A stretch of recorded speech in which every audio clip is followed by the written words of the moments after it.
Hello everybody, welcome back to the Nerd Paradise Podcast. This is your concerned citizen Harvey here, and I got something I'm not so concerned about, although I concern myself with it and my conduct there.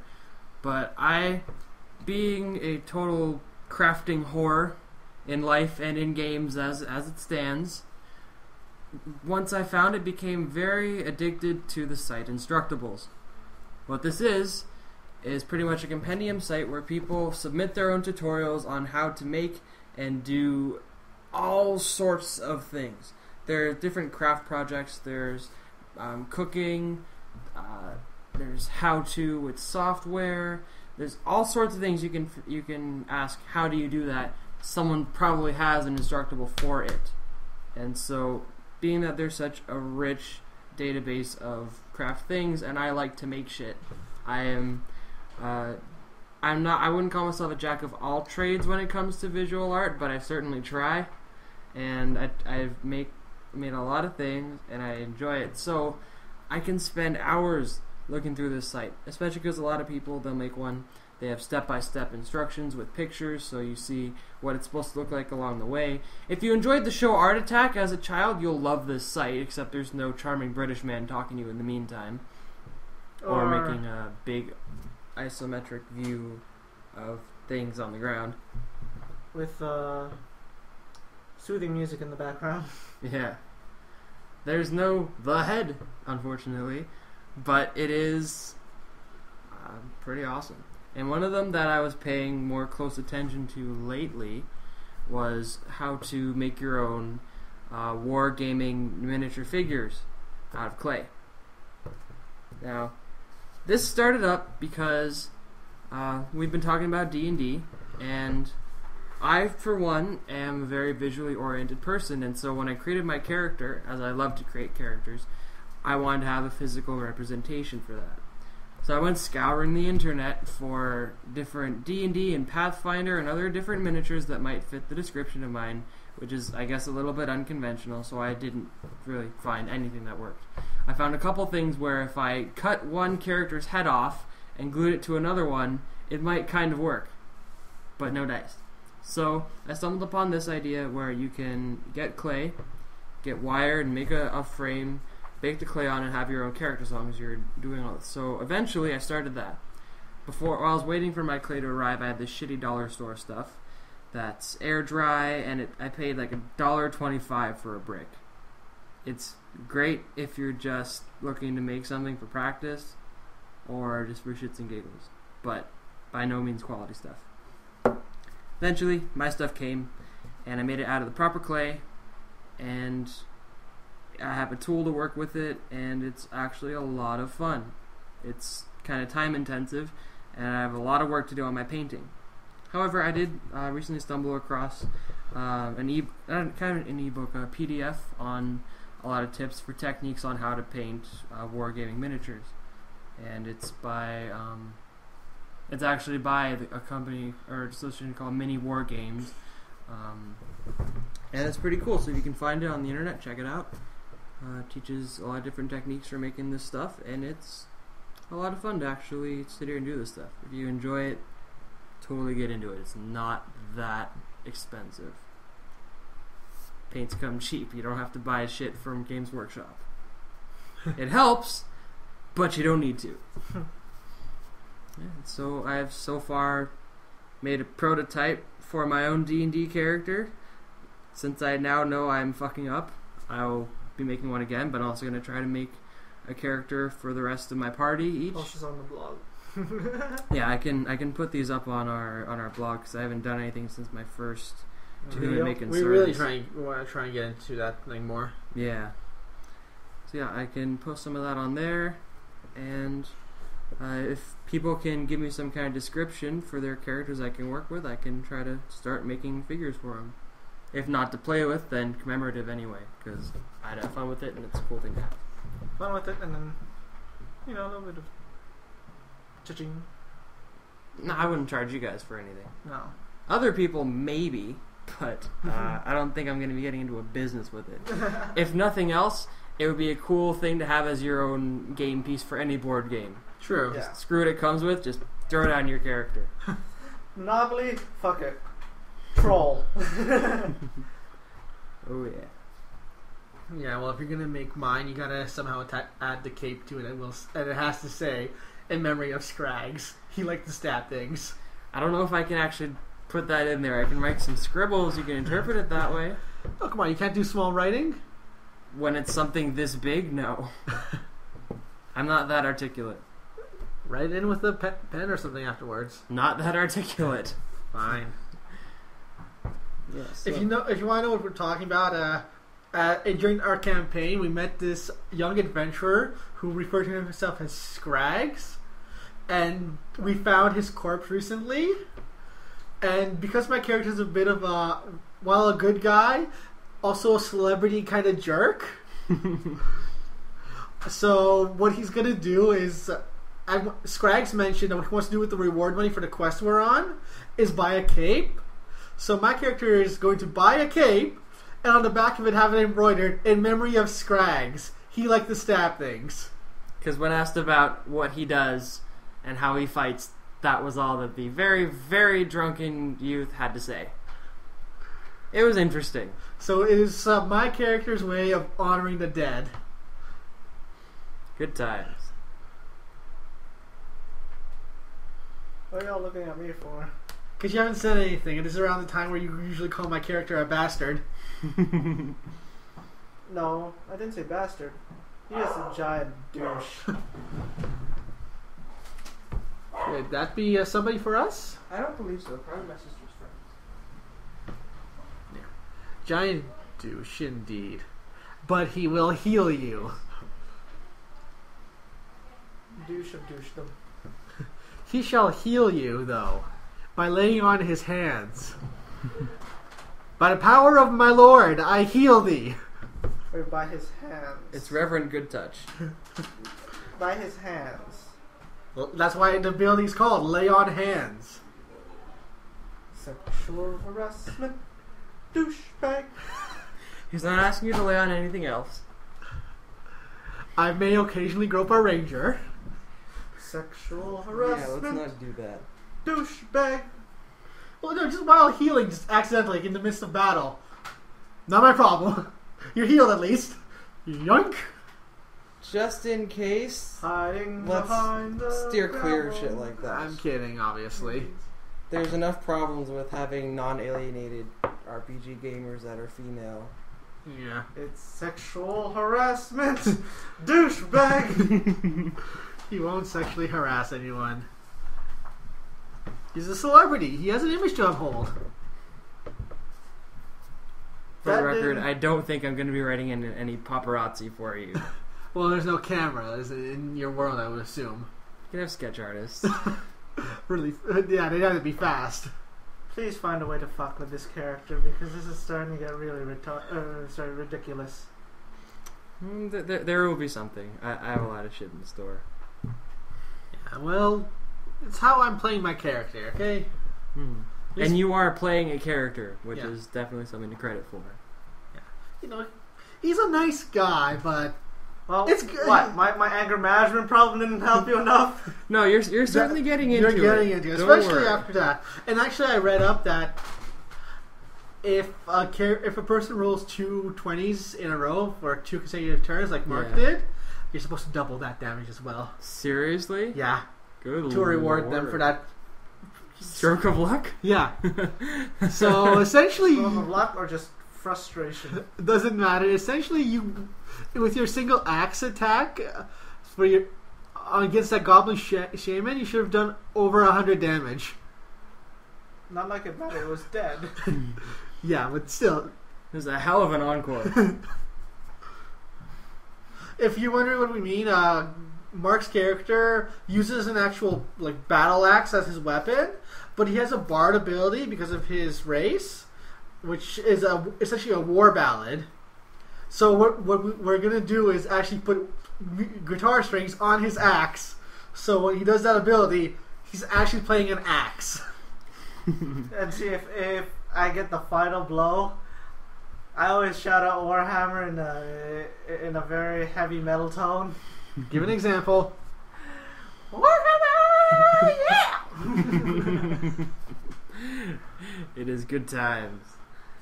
I have to richen my interaction with my character as well. Yes. You can't just be the narration voice. Mm-hmm. There will be things. And the zealot just sitting there and quiet in the corner, plotting his way into something to kill for his god. It is actually pretty fitting given my character's stat build. He's high intelligence, high wisdom, average charisma, average strength and constitution. You should have not get him to talk at all and just do points and everything. No, because he's just smart. Silent Bob. Yeah. Well, he already talked to me, so too late. Yeah, but that's again, that's over and done with now. There's no way going back. But just have him point the shit and this is what you should do, but pointing in a way that everyone can understand what you mean. With a sword. Yeah. With a hand, go there. With a sword, kill it.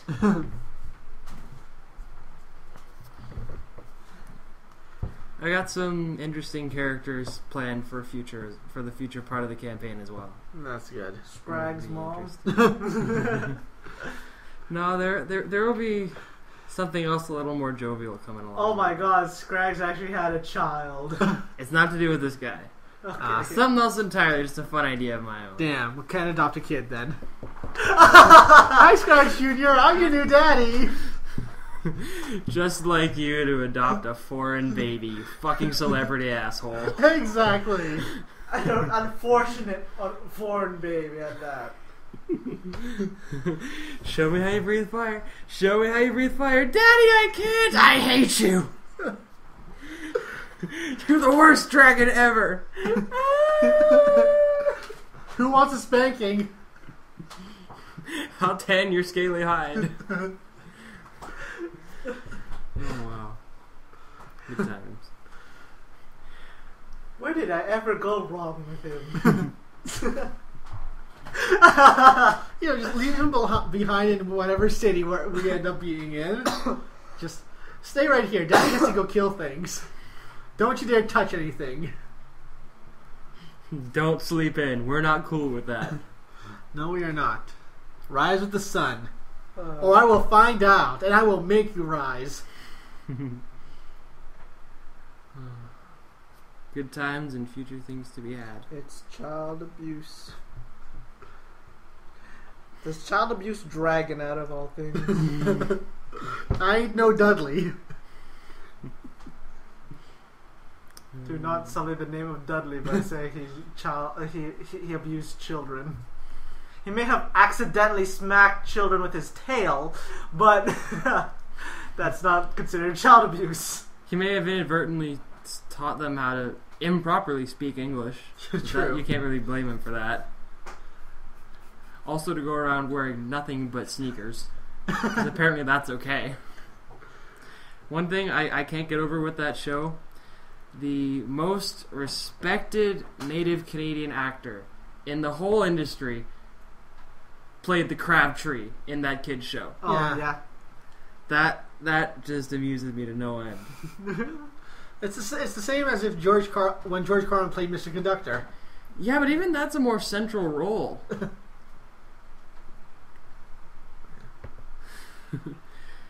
Now, I believe we have a walk-in here for Mark's clinic. Oh, yeah. And I will be assisted by You'll be getting a second opinion from Nurse Harvey. Yes. No cosplaying, Harvey. Oh my. I was thinking more like Nurse Joy cosplay. Yes. Anyways, now our subject today will be something we touched upon last week with our last visit to the clinic, and that would be irony. Well, ain't that ironic? Wait, no, it's not. No. But that's the whole point. We're going to be discussing improper use of irony. Nurse 50 cc's. Of what? Whatever he can find. Of reality? Yeah, sure. He goes on. Let's start with the description of irony. Tell me the let me give you a definition. The definition, please. What we have here from Google. The expression of one's meaning by using language that normally signifies the opposite, typically for humorous or emphatic effect. Not to be confused with sarcasm. No. Sarcasm is usually laying it on thick and making it obvious in your tone and in your language that it's... Yeah. Sarcasm can be, you would be saying the opposite of what you mean, but your tone is really what sells sarcasm. Thank you, Captain Obvious.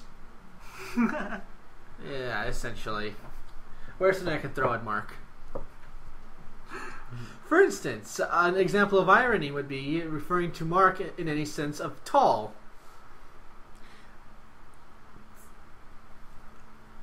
Or like an ironic nickname for me would be Tiny. Yeah. Being that I am a large person. You see things like that. Or calling me slim. Or myself, actually, yeah.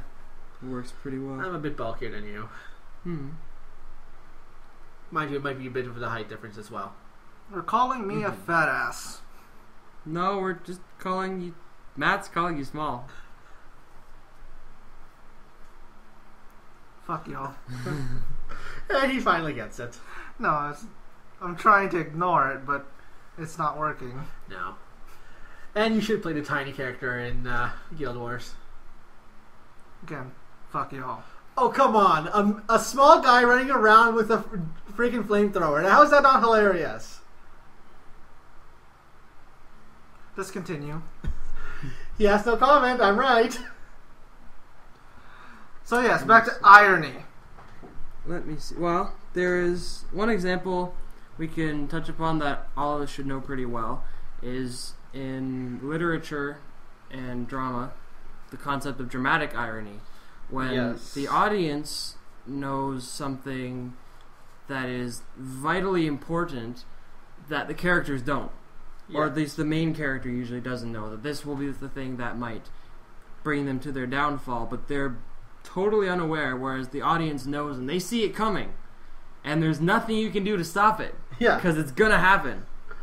Like, the whole time, the main character is going completely opposite of what you know is happening. Good example, I guess the Roadrunner cartoons. Well, some of the scenes. The way it turns out, usually how when it backfires, it's yeah, because everyone knows it's going to backfire. Yeah, yes. see? Or, we'll say, like a very, very classic example is Romeo and Juliet, where they each think that the other one has died. Yeah. Yes. And so they kill each other. They kill themselves. But well, Romeo kills himself. Then Romeo kills him. Yeah. Then Juliet wakes up from her fake death and realizes he's dead. He is dead. Yeah. And then she kills herself because she thinks she'll be better off. But while this is happening, we all know she's not dead. Dude, what are you doing? Throw that shit away. She's gonna wait wake up. 5 minutes. Yeah, like wait around. Maybe just chill for a while. Yeah. And just a side tangent. Please try not to refer to Romeo and Juliet too much as a romantic story. While it does reflect the romance of the time, when you really think about it, it's the story of two teenagers who should not have really tried to get together, which ended up with the deaths of about 7 people. Yeah, it's a good example of Mercutio. of the ridiculous haste that young passion can bring about, and how people lose their senses and faculties to it. A 13-year-old and a 17-year-old. Yeah. To quote, those damn teenagers. Mm-hmm. So, there are a lot of people that will describe something that is unlikely or that you might not necessarily expect to happen as ironic. This concerns me. Oh, I must say. This ties in. I think we can just do a double thing. Why not? It's our second opinion segment. Yeah. Yeah, no, irony, the word at least, and the term, is being thrown around loosely. Yeah. I'm very guilty of that, I will say. Your use of it has been a product of society and how it has diluted the word and the term to mean... Fuck all. Not even close to what it should be. Yeah. Like, quite silly. what's an example of irony that has happened to us? Well, while it was born of stupidity, I think our example with the trading card lingo. Yes, that was a big time irony with the fact that I should have won that. Yeah. The irony of it was that we were so focused on the context of things being wrong and you can't use this then. That's what the problem is, where the real issue was we weren't reading the card right there in the first place. Yeah, yes. Right in front of us. Wait. 0 attack. 1500 plus. Yeah, that's something that it specifically mentions a condition in the card that we completely overlooked to look at how can this apply in this situation. That is, I would describe that as, to a degree, pretty ironic. Yes. That's a good example of real life irony. It's also stupid. But we've covered that already. Yeah, we went on for about half an hour about how stupid we were. Yes. Because we are all victims of trading card lingo. Semantics. Yeah, when you get caught up in semantics, you kind of lose sight of the basic parts. Yeah, you lose sight of the bigger picture. You gotta keep things simple. Yeah. Keep it simple, stupid. Which the bigger picture is that Mark is holding out and not giving me my Time Lord card. Why do you want to go back to that? Because I want it! But you can have it! Aww. See how whiny you sound? That was the point, jackass. As long as you know. I do. Not as long as how you are tall. In other examples of literature, oftentimes you can see irony in the device of the self-fulfilling prophecy. Yes. Where you see the villain is aware of a prophecy that often a child will bring about their demise. So they go to destroy that child. But because they do, they put themselves in the situation that it's going to fulfill the prophecy and they're going to get screwed up. Easiest example would have to be Harry Potter. Yep. Voldemort. He finds out that some kid is going to be his downfall, so he goes and tries to kill the kid. By doing just that, he gives the kid the exact tools he needs to one day kill him. Yep. Then another one is Chronicles of Riddick, I'd say. What? The second movie. Explain. Yeah. Expand. Okay, so you know how the Necro something race kills off all the Furians because the prophecy of a single Furian is going to uphold defeat their hierarchy. Mm-hmm. Vin Diesel, the Riddick, the Furian, survives. That's kind of like it, except it's not a self-fulfilling prophecy in terms of that Riddick just happened to be the kid that survived. In terms of Harry Potter, Voldemort essentially chose that it was Harry that he did it. Okay. He chose the kid. He marked him. Riddick was never marked. Riddick was the self-fulfilling prophecy of right time, right place. Okay. Mm-hmm. It's similar, but not the same. It is ironic still that it did happen to be him, but more of the dramatic irony. Okay. Because, more of the fact that we all knew it was going to be Riddick from the beginning of the movie.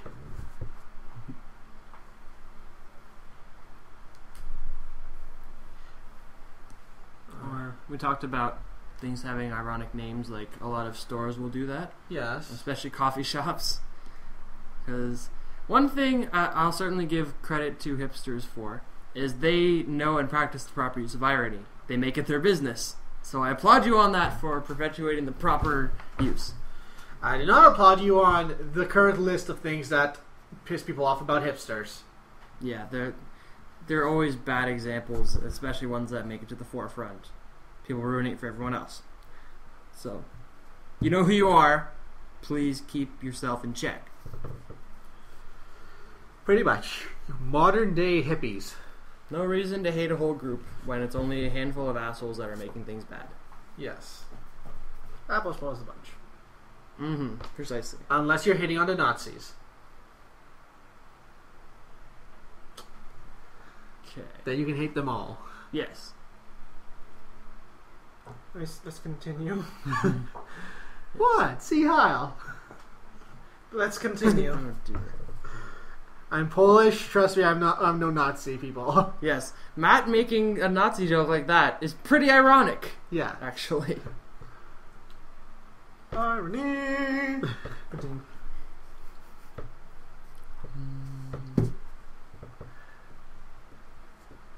Like say you got food at what's supposed to be a Chinese restaurant in Canada. So your plate, your fork, if you get a fork, your chopsticks are all made in China, but the food is completely Americanized. Oh, yeah. That's For instance, now that you got me on that, I have some stuff. French fries are not Chinese. Pizza is not Chinese. No. Roast beef is not Chinese. And I'm pretty sure waffles with ice cream, cookies and cream ice cream Ooh. is not Chinese. Wait. Actually, you mentioned pizza. Ninja Turtles 3. The Turtles teach the Chinese guys to make pizza. Sure that's not Japanese? I forget. Did they go to China? Japan. Or Japan. No, that one was hard to follow. Was it Japan? Japan. All right. Well, yeah. Samurais. But either way, the Turtles go back in time and teach an Asian culture to make pizza. But that doesn't count for real life, Matt. Wait, you're telling me the Ninja Turtles don't exist? Oh, really? Oh my god, my life has been a lie. All those nights going sewer diving to find their lair. Probably would have helped if it was in New York. Yeah. Go on, Harvey. While I'm a big proponent of starting tangents, they often make me lose my own track. Detour ahead. Food irony. Food irony. Yes. Yes, like I gave the example of everything about your meal is made in China except the food.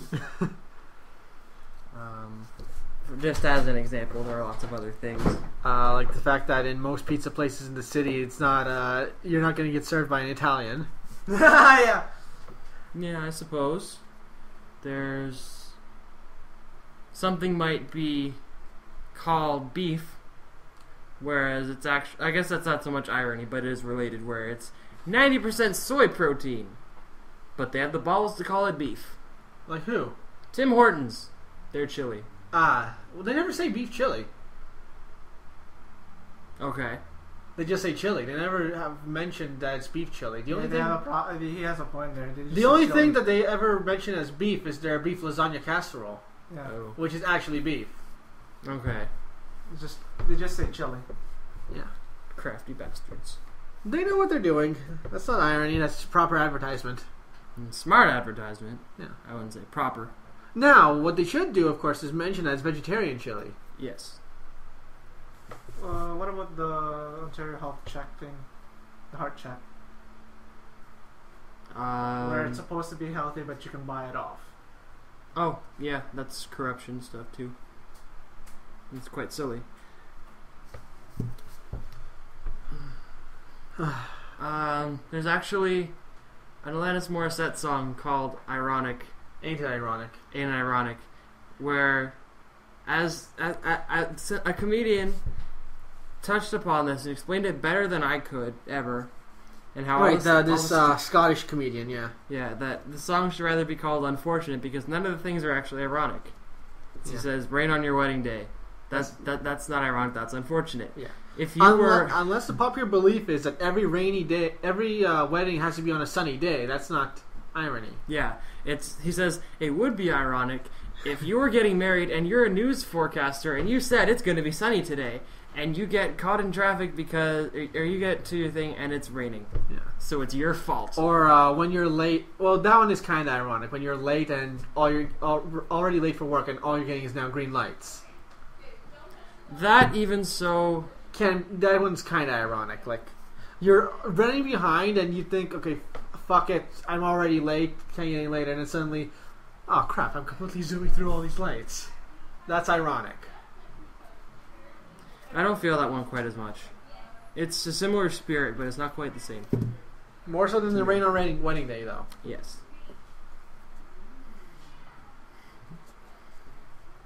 A lot of things going on there. Yes. Sorry about the background noise, people. Yeah, my sister has company over as well. They can a little bit. I can see the mic kind of picking it up. Mm-hmm. Okay. Like it cancels out background noise, but not when it's actual like talking noise. Anyways, where were we? Irony, right? Yes. You gotta stop doing a lot of tangents. Yes. Well, we're getting to the point where we can probably wrap this up. Probably, yeah. Considering our last time it was an hour. And we didn't even think that was gonna take that long. No, and we barely even touched upon it. So yeah, irony. Let's get back on track here. Well, that's the thing. The fact that we have so many tangents is kind of ironic. In fact, we're specifically trying to talk about this, and we're going about everything else but. Whereas we can find more to talk about than irony when we're supposed to talk about irony. Interesting. Ironic. Irony. Better ironic than erotic. Yes. You know, that's what we should do one day. Become ironic dancers? I was thinking we should try and read 50 Shades of Grey on air. We could do that, but still I would rather take the book and go down to Dundas Square and read it in person. True. Anyone that is interested should go and check out Doug Walker and Team 4-Star doing the readings of 50 Shades of Grey, especially the Krillin portion. Yeah, we have to show this to our apart. Mark here. Why did that be 50 Shades of Grey? It's freaking hilarious. Because it's new, it's popular, and it's a piece of shit. Yeah. Did you check out the rest of it, Harvey? Again. What? I don't think it was made for us. That's the thing. It wasn't made for public consumption at all. And they want to make a movie out of it. Yep. But apparently, again, actually, here's irony right now. It's very the meaning towards women, right? Yep. What's the main populace that reads the book?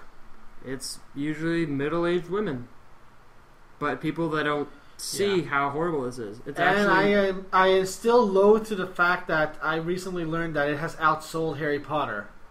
Yeah, that's fucked up. I don't appreciate that at all. No. Anyways, let's just wrap this up. What have we learned today?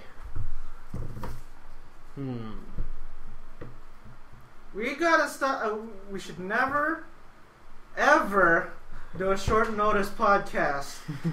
Ever again. Yeah. We also learned that Mark has to try and make it for Saturday's Con Bravo. Again, I'll try, but I'm not going to give you 100%. Probably a 50. Okay. That's about what we figured. Yeah, that's about our guess. I've learned that there's a whole lot of shit I'm going to be delving my free time into come September. Goodbye, life. It's nice knowing you.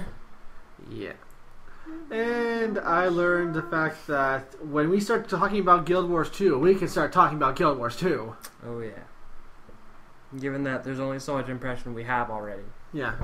So You imagine guys how... are beta testers. Yeah. Yes. So Imagine how much we'll talk about when the full game is out. Spoiler alert, September podcasts are probably going to be Guild Wars 2 related. Mm-hmm. that's not really a spoiler because it's just an announcement. Warning. Warning. And Mark, what have you learned? Didn't I just say it right there? No. You didn't hear that. I wasn't listening. That we should not do such spontaneous casts? Oh, that's what you learned. Okay, I thought it was just what you were pointing out as fact. It counts as both, but... Okay. I do what I can unless you guys are free to meet up on a second day during the week. Given the current circumstances, it needs to fall in place. Anyways, till next time, keep I out challenge you. of the tall grass.